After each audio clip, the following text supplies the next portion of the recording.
Aunt Rachel, are you sure about this? A few days after getting married and moving into our new home, I invited my beloved niece and her mother, my sister, to visit. During their visit, my niece said something that made us uneasy. "Hey now, kids shouldn't be messing with grown-ups." My husband quickly scolded her, his worry evident, but there was another reason why he was freaking out. "My name is Rachel, and I'm a 30-year-old pharmacist. I often look after my niece who lives nearby, and she has grown very attached to me. She's the cutest, and I end up spoiling her. Every time my sister picks her up, she complains, 'I know I'm the one who asked you to look after her, but you spoil her too much.' Of course, whenever she drops her off, she warns, 'Remember, you can't spoil a child when raising them.' But I always joke and reply that parenting is a mother's responsibility. That's how things go every day in my life. My sister is a nurse, so she's busy most of the time. She works in a well-paying hospital ward and also takes night shifts. On the other hand, as a pharmacist working at a drugstore, I have fixed working hours and no night shifts. I'm off on days without outpatient visits, and I don't have to be called in when the clinic is understaffed. So I often end up looking after my niece when my sister is busy. It might be because of her situation, but compared to kids her age, she is very calm and obedient. Girls are said to grow up faster than boys, but in her case, I think her family environment plays a significant role. I've been spending time with her to make sure she doesn't feel lonely, but now she has me wrapped around her finger. She's a quiet child who doesn't seek much attention, but she has this one ability that's hard for others to understand. For instance, when I tell her, "The park was empty today, wasn't it?" Time flew by quickly. "Want to take a shortcut home?" She would give an eerie response, saying, "Auntie Rachel, we shouldn't go that way. There's something bad there. Let's take the long way around." Incidents like this happen often. What bad thing? I've heard that children have heightened senses that allow them to see and hear things we can't, but is that for real? To be honest, I don't fully believe it. One day, a regular male customer at the pharmacy asked me out for lunch.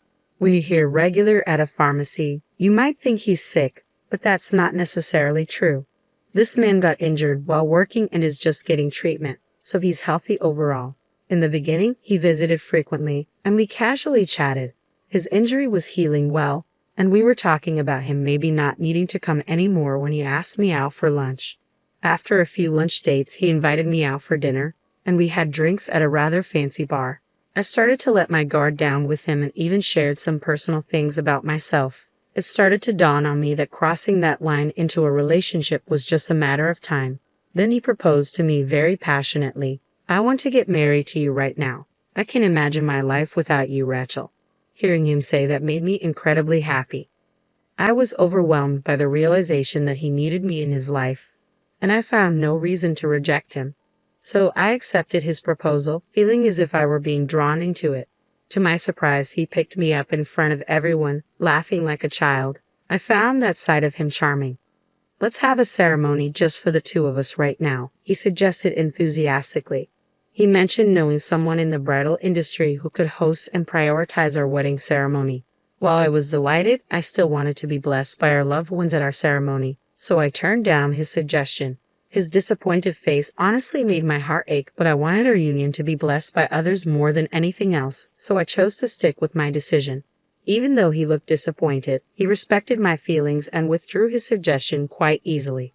That was another thing I liked about him. The very next day, which was the happiest day of my life, I shared the news of our engagement with my older sister before she went to work. Seeing her joy, as if it were her own, made me relieved that I didn't have to rush the ceremony.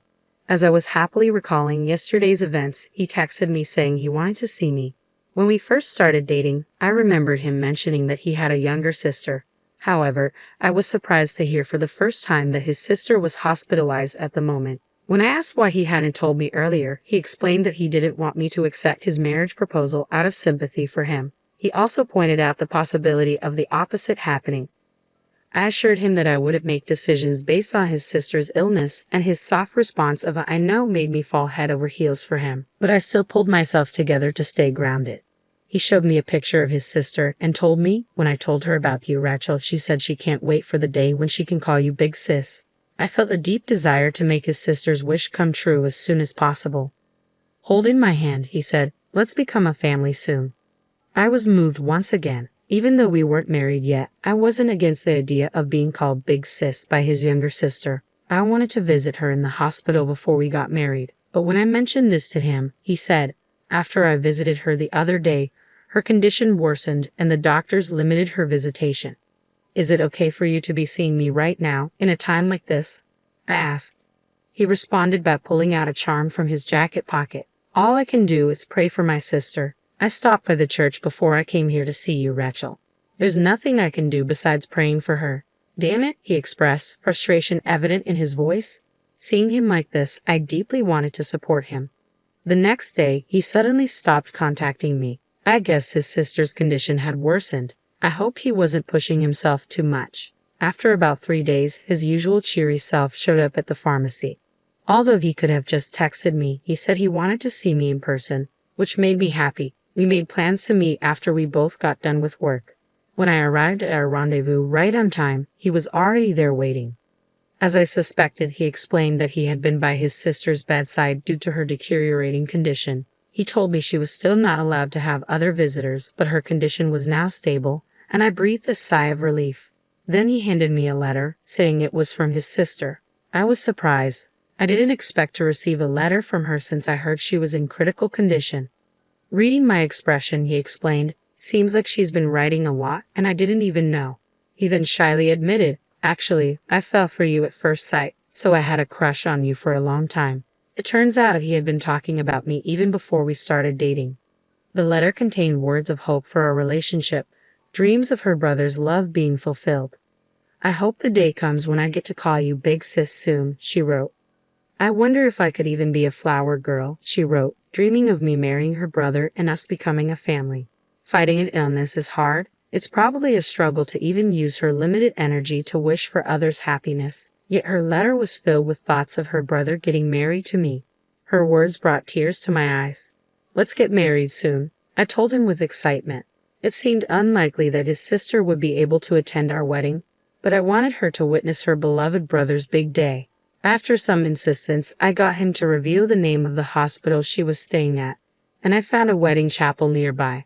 The chapel was visible from the patient's room or the rooftop, making it feel like she could be there with us. I begged to have our ceremony there. He was touched to know that I genuinely cared about his sister, and he was fully on board with the idea. We soon fixed a date. Ideally, we wanted to choose one of those auspicious days, but we couldn't afford to be picky. The date we chose was less expensive and the only one available, so we went with it without hesitation.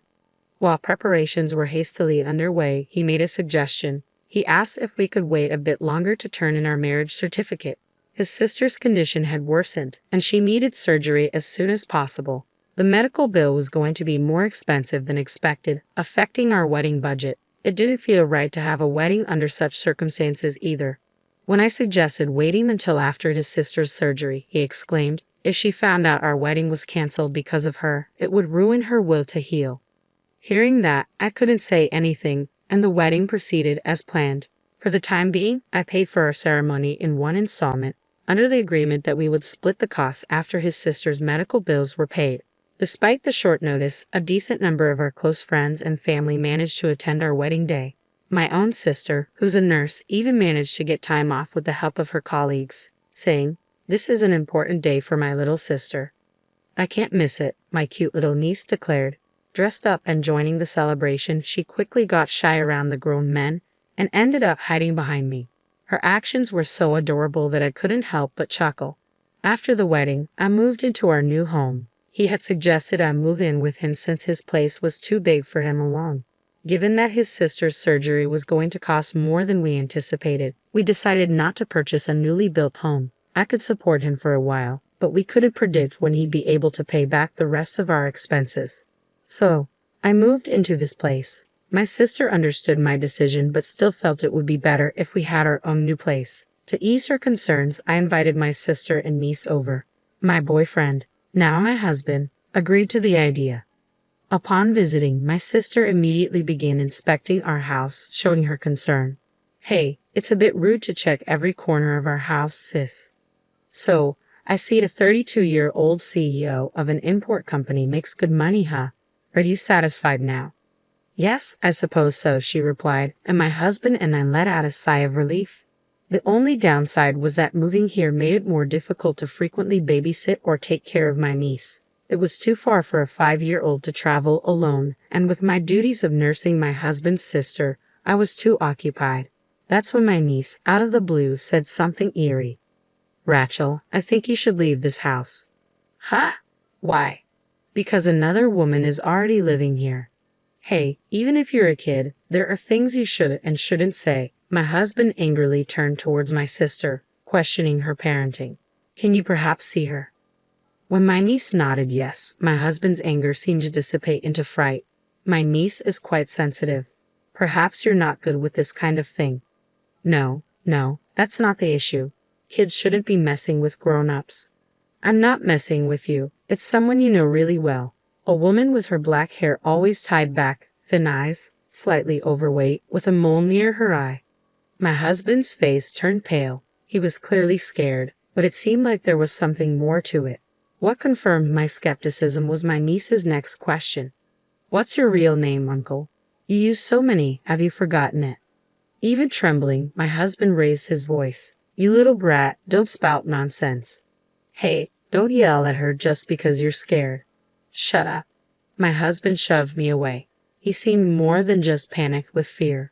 Even if what my niece said was strange, it always turned out to be true. My usually gentle husband wouldn't change this drastically without reason. I couldn't shake the feeling that he wasn't just reacting out of fear. I whispered to my sister and asked her to check inside my husband's bag in the meantime. I decided to give up for the time being and get my husband's attention. "I'm sorry, my niece was out of line." "Ha, it's okay as long as you get it. Dang, my precious day off got ruined because of all this." He glared at my niece, but she wasn't bothered. She simply looked away with a stoic expression. "Oh yeah, you have a long business trip starting tomorrow, right?" I used soothing words to placate my husband. He gradually calmed down, and the topic of conversation shifted to what he should bring back for souvenirs. However, we didn't get to discuss the details. The reason was the name on the driver's license my sister found in his bag. It was a name I didn't recognize. Furthermore, she found multiple phones in his bag. "Rachel, your guy's probably sketchy. Aren't these burner phones?" "Burner phones? The kind used in scams and such?" "Exactly, registered under someone else's or even false names. It's illegal." "And what if it is? Thanks to that, Rachel's been eating well and enjoying fancy dates, hasn't she?" he said, as if I was his partner in crime. "Cut the crap. My sister is nothing like a piece of trash like you." My sister snapped back. My niece, still stoic, said, "There's a woman clinging to him like she'll never let him go." "Watch your mouth, kid. Even if you try to scare me, I won't fall for it again," he retorted. He seemed less fearful and more brazen now that his true identity was starting to be exposed. The fact that he wasn't trying to escape showed his confidence in not getting arrested. He seemed almost inwardly laughing, so assured he was, until the moment his world came crashing down. That moment came when several policemen burst in, shouting "police," and surrounded him. My sister had already found the driver's license and called the police before telling me. All our conversations had been overheard by them. There had already been several complaints filed by different women, and the man's description matched those provided. The police were eager to catch him in the act if possible, and the situation was ideal. My sister didn't want to let him escape and wanted to protect me. It was a miraculous arrest with our interests aligning in an instant. Since we hadn't formalized our marriage, the man had no legal claim over me. The man I had thought of as my husband was now just a criminal being taken away, and I could only watch in stunned silence. Later, during the police interrogation, he seemed to resign himself or perhaps calculated that confessing would lighten his punishment. Without causing any further trouble for the police, he spoke surprisingly honestly. He admitted he intended to commit marriage fraud against me and drain me financially, likely for the medical bills of his non-existent sister. He also confessed to killing a woman he had previously dated during an argument about his true identity, which she had threatened to report to the police. Although he was frightened when my niece spoke up, he didn't seem to fully believe her, which might explain why he confessed. The police informed me of everything. The night he was taken away, he woke up in his cell choking with long hairs entwined around his neck. He confessed his wrongdoings, fearing he'd be cursed otherwise. When I asked him if it was true about the hair, he laughed and said, "Of course not." He insisted he had finger marks around his neck, but apparently he was the only one who could see them. It seems that some people, when they've committed a crime, are overwhelmed by guilt and resort to escapism. Yet, remembering the image of the woman my niece had described sent chills down my spine. As the investigation proceeded, according to the man's statement, a woman's skeleton was discovered in the woods. It made the news, and when the woman's photo was released, it matched my niece's description perfectly. My sister and I were filled with renewed fear. The man's fraudulent activities were also reported in the news, and more victims started to speak up. It seems like his list of crimes is only going to grow. The man was sentenced to severe punishment behind bars. Inside, he had to be terrified of the woman's spirit every day. I was simply astounded at my lack of judgment in having once decided to marry such a man. The trial for the incident in which I was victimized has ended, and I am finally free from everything. However, I've had enough of marriage. I moved back near my sister's house, so I'm still looking after my niece. Today, while I was dropping her off at my sister's house, I opened up to my sister about my hesitations toward marriage and love. She said, "You're just saying that now. You never know where or when you'll meet someone. You could fall in love after you leave here today." She didn't take it seriously. Time passed and summer came. Every year, I take my niece to the local summer festival. This year, as I was walking hand in hand with her dressed in her new sundress, a man walking in front of us dropped his wallet. I picked it up and tried to call out to him, but my voice didn't reach him due to the loud surrounding noise. I picked up my niece and jogged to catch up to him, returning his lost item. He thanked me and asked to treat us to something. This sparked a connection between us. In the end, the three of us had a blast at the fair that day. "You're lucky, Rachel. You've been tied to this man before you were even born." "What? Hey, what are you saying?" I blushed deep red at her words, which seemed to make him blush as well. "You never know where love will find you." My sister's words flashed in my mind as fireworks lit up the night sky. I had a feeling that a new romance was on the horizon.